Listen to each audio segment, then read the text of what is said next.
I believe that all of us here have been watching TV at one point and seen those pharmaceutical ads where they list a million side effects and they're all really bad. Like, you may even die if you take this drug. And you'll think to yourself, why would anybody want to take that if it's so incredibly harmful? Here's what those side effects sound like for participating in competitive debate. One, you're going to talk too fast all of the time, and you might hear a little bit of that today from me. Two is you might have wild hand gestures that are uncontrollable and you can't stop yourself from doing them. And the third is that you might just sound too aggressive sometimes when you don't actually mean it. So those are the side effects that sometimes come with debate. And you think, why would anyone take this drug called debate? So obviously drugs are made for a specific target audience. And that would be me in grade 6, for example. Because in grade 6, I had a really bad stutter that I couldn't fix. We had to go see speech therapists and whatnot. Because anytime I wanted to say a word that started with B, like bears or bacon, I would just fail. I would just freeze. And so my parents were like, you should try this activity. And I thought, there's no way I'll ever be able to succeed in this.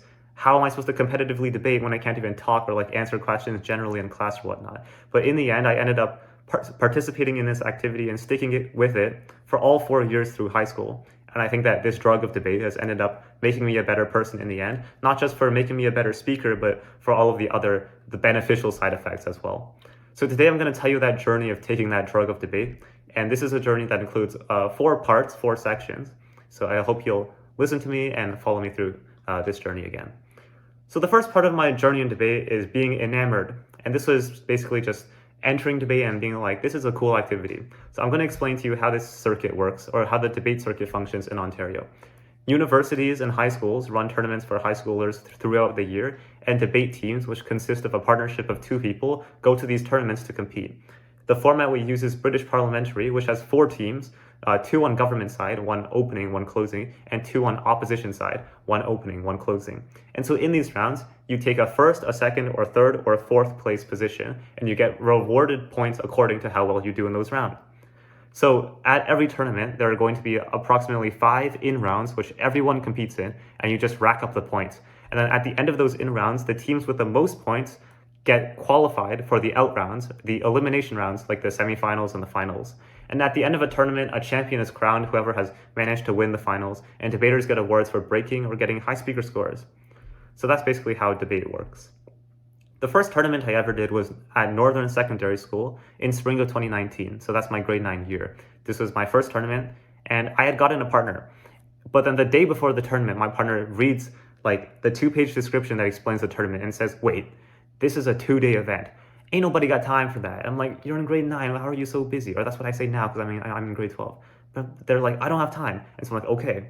So I had to go to my friend from elementary school who had never done debate before. His name is David. And I'm like, do you want to do a debate tournament? And he's like, what is debate?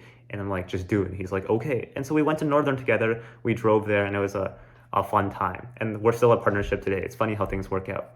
And so we experienced a lot of things at that first tournament. We got to enjoy the thrill of arguing. That's thinking of responses and clever ideas that you would have thought or never expected yourself to be capable of. Wow, how did I come up with that clever idea that actually responds to their point and refutes what they were saying? You learn new tactics and speaking skills, how to win these debates, how to convince judges. You learn more facts about the world, environmentalism, international relationships. You learn how to speak in front of a ton of people and not being stressed out, and how to succeed in convincing a judge that your team actually won. In these early times of debate, I didn't really care if we lost, because I'm like, everyone else is way more experienced, way more qualified. I'm expected to lose. So therefore, there was no pressure. It was just a good time to gain experience. And so I had a ton of enthusiasm after Northern. I idolized the other debaters I saw at this tournament. I imitated their speaking styles, and I copied the way they talked. I wrote all of their ideas down so I could use them later. And in the hallways, I would chase down these judges for extra feedback. Be like, hey, what would you have ran in that argument? Or what did you think of what we said here? And all of these things. I also signed up for debate classes, and I watched a ton of tutorials on YouTube, just immersed myself entirely in this culture of debate. Basically, the next tournament I went to was Western in fall 2019, the start of grade 10. And this was my first year at Richmond Hill High School, so I was with a new partner. But that was a fun trip because we got to travel to Western University, and we got to stay in a really, really sketchy hotel, in the middle of a really sketchy place. And the beds were so sketchy. So my friend Alan, he slept in a bathtub. But those are all like journeys and things that we still talk about today. So it was just a great experience to be a part of those like legends and like those stories nowadays. But also at Western, we got to meet really interesting people and good debaters and like people who have done and accomplished a lot and make friends with them essentially. So that was like a lot of fun. So that's part one of the debate journey, basically learning what everything is about, and think, yeah, this is pretty cool. The second part of the debate journey then is facing challenges. And this is where I've gone to a few tournaments now, and I expect to start breaking. I expect to start entering the out rounds, these eliminations, and to succeed, to be one of the better teams, at least in the junior category, if not in the overall open category. Kind of like when you're climbing a mountain, you run into some obstacles on the way, and these are the obstacles that we've hit. So at Western, the tournament I just talked about, I was with a new partner, but unfortunately, we didn't have matching styles of teamwork yet. We were in a round where, like, if we win this round, then we would qualify for the junior finals, which is like a dream. But we were facing another team from Richmond Hill High School. We ended up drawing closing government, which meant we had to argue for the motion, which is this house, as the left, would employ bad faith politics against the right. And this was a really bad position because our front half, they took all of our ideas and we had nothing to talk about. So in the end, we ended up losing to another team from Richmond Hill High School. Even though my partner and I were on aggregate more experienced, we weren't that good at working together and we couldn't win that round, which is obviously disappointing. At the same time, I was failing in my debate class that I had signed up for. I wasn't promoted up levels like my peers were, and I ended up dropping out of the class because I thought this isn't working and I'm not succeeding. At that point in my debate career, if you want to call it that, I was contemplating quitting this activity as a whole because it seemed like everyone else was debating harder, better, faster, stronger. And I thought without class, there's no chance that I can keep up with these people. So I didn't debate for a few months between like the winter of 2019 and of 2020. And I thought like maybe this is the end of competitive debate. Then part 3. This is where the COVID-19 pandemic hits. And suddenly all tournaments have been put online for the first time like in the history of debate tournaments. And this makes them much more accessible. They make them cheaper, they make them closer. You just go downstairs instead of having to like take a flight or take a bus and just sit on your computer and debate on Zoom. So some university students were running a tournament on Discord and it was really easy, it was like free. And it was one of the first online tournaments. And so I asked David, do you want to do this? And we're like, sure, let's do this tournament. Somehow at this tournament, we beat some like really good teams, like people who are like candidates for getting on Team Canada and who are like currently on Team Canada. And we're like, how did we do that? And some of our friends are like, how did you beat that team? That's absolutely absurd. Now, maybe that was like a fluke and maybe we got lucky, but regardless, my partner and I, we got a lot of confidence from that. And just like that, with a little bit of luck, suddenly we were back invested in debate and thinking we're capable of succeeding in this activity and we want to keep trying to see how far we can go. And we had so much free time because school was on pause from the pandemic. So David and I, we got to training. It was like Eye of the Tiger playing in the background, like those movie montages of like Kung Fu masters training for like 10,000 hours and getting like really in shape and all of that. That's what it was like for David and I, that pandemic. So we made like spreadsheets of our past results to find our weaknesses. What positions are we bad at? What speeches are we bad at? To find our weaknesses. And then we would make drills to train those mistakes and get rid of them and make them like improve our game as a whole, and to get more in sync as a team to just improve as a whole. And we may or may not have like also screen shared some debate classes that only one of us paid for so that we could both like learn from the classes. That I cannot confirm or deny that happened. But basically with this opportunity of the pandemic, we got back into debate. We did a ton of overseas tournaments, including like in the United Kingdom at like 3 a.m. in the middle of the night, which we would have never been able to access otherwise. And at all of these tournaments, we started to find success. So at Harvard World Schools, I managed to speak 21st out of 800 people and like international like qualified debaters. And also we, as a team, a bunch of like nobodies, we made the octo finalists, which means we were like in the top 16 teams out of like 200 or 300 qualified teams, including many national teams as well. So that was really impressive for us.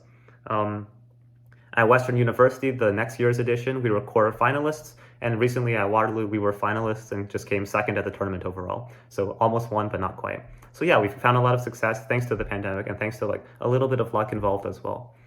Then part 4 and the final part of this journey, thanks for listening to me, is basically the plateau that we've hit. And this is a term that we use to describe when we're no longer improving, we've kind of gotten stuck. So since the start of grade 12, we haven't broken at McGill, at Western, at Queen's, and at Hart House, which is the U of T run tournament.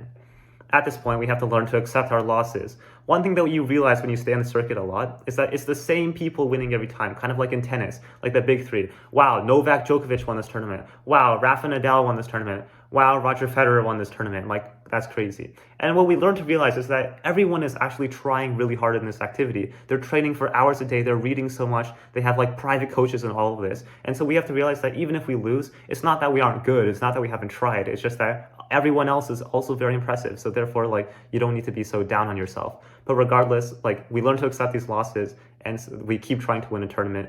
That effort continues to this day now. So the conclusion then. Even if I never win a tournament, I still think that high school debate was worth participating in.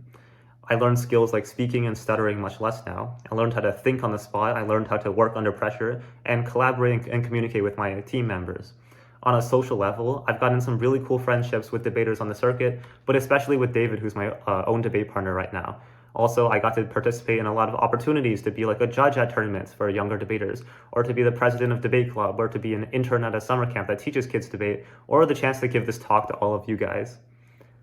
The most important thing, though, I think, is not the skills that we learn from debate, but it's actually the personal growth that comes from this. One aspect of this is the self-confidence, and that helps with facing any challenges in like any way. Because every loss we faced in debate made me better at handling any type of defeat, and therefore like taught me how to bounce back even more and improve better than I was before. And every win that we had against a good team validated that our hard work did indeed earn results, even if it was a field that we weren't naturally like gifted or talented in, that we could still succeed in that just by working hard.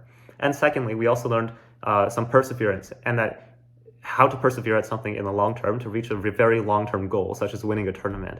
No other extracurricular activity, I think, has such a high like ceiling and skill ability or such a big learning curve as debate. It's so complex and requires so many different skills like note-taking, speaking, rhetoric, strategy, your time management, how much you read the news and like track all of this information. All of these things are involved in debate, and it's like incredibly complex compared to anything else. And therefore, that makes it a very long-term extracurricular that forces you to persevere. I think that all high school students should try competitive debate, even if you're scared of it, or if you're not good at it, or naturally talented like I am, or like I'm not that talented. Even if you don't win a tournament, or if you aren't the best, I think that you're still going to improve a lot as a person, and you'll be proud of yourself for putting yourself out of like your own comfort zone and growing as a result of it. Everybody needs a mountain to climb, and I think that debate offers the most challenging and the most rewarding peak to scale. Thanks for listening.